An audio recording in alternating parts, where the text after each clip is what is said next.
Bonjour bien-aimés frères et sœurs, notre Dieu, il est merveilleux, béni soit le Dieu très haut pour cette année nouvelle. Nous rendons grâce pour la force et le zèle qu'il déploie sur nous chaque jour, pour son œuvre, car sans lui, nous ne pouvons rien faire. Bienvenue dans le podcast de ce matin, nous allons partager la parole de Dieu. Et le thème de notre méditation, se consacrer pour une cause noble. Dans 1 Thessaloniciens, le chapitre 4, le verset 1 au verset 4, la Bible dit: Maintenant, donc frères et sœurs, vous avez appris de nous comment vous devez vous conduire et plaire à Dieu. Et c'est ce que vous faites.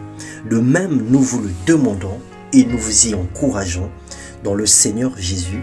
Progressez encore. Vous avez en effet quelle instruction nous vous avons donné de la part du Seigneur. Ce que Dieu veut, c'est votre progression dans la sainteté. Dans d'autres versions, ce que Dieu veut, c'est votre sanctification. Ce que vous vous absteniez de l'immoralité sexuelle, ce que chacun de vous sache garder son corps dans la consécration et la dignité. La consécration n'est pas loin de la sanctification. Dieu nous appelle à la consécration, à vouer notre vie pour son œuvre et être dévoués au service des autres. Il veut que nous nous mettions à part pour une cause noble, qui est le salut des âmes qui sont dans la perdition. C'est la plus grande préoccupation que Dieu nous donne. Tous les ingrédients de la vie spirituelle, les dons, l'onction, la puissance, les miracles et autres, sont des essences utiles pour nous aider à réussir cette mission qui consiste à gagner les âmes à Dieu, à sauver le monde entier de la colère à venir.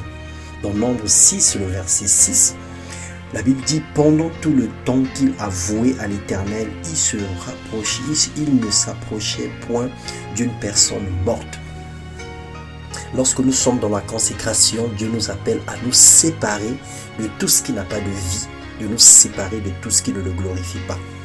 Accepter de se consacrer, c'est se séparer de tout ce qui est mort, car nous avons été ensevelis avec Christ et ressuscités avec lui en nouveauté de vie. Certaines choses sont devenues pour nous inutiles. Nous sommes comme des morts devant le péché et vivons devant Christ.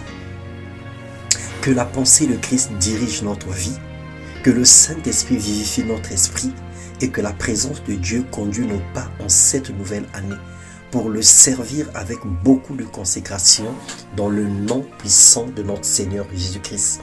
Marche dans la sainteté, marche dans la crainte de Dieu, marche dans la piété et fais le bien sans cesse. Que le Seigneur nous garde fidèles à lui, que le Seigneur nous propulse vers notre destinée glorieuse et que la main de Dieu ne quitte pas nos vies au nom de Jésus-Christ. Soyez abondamment bénis. Amen.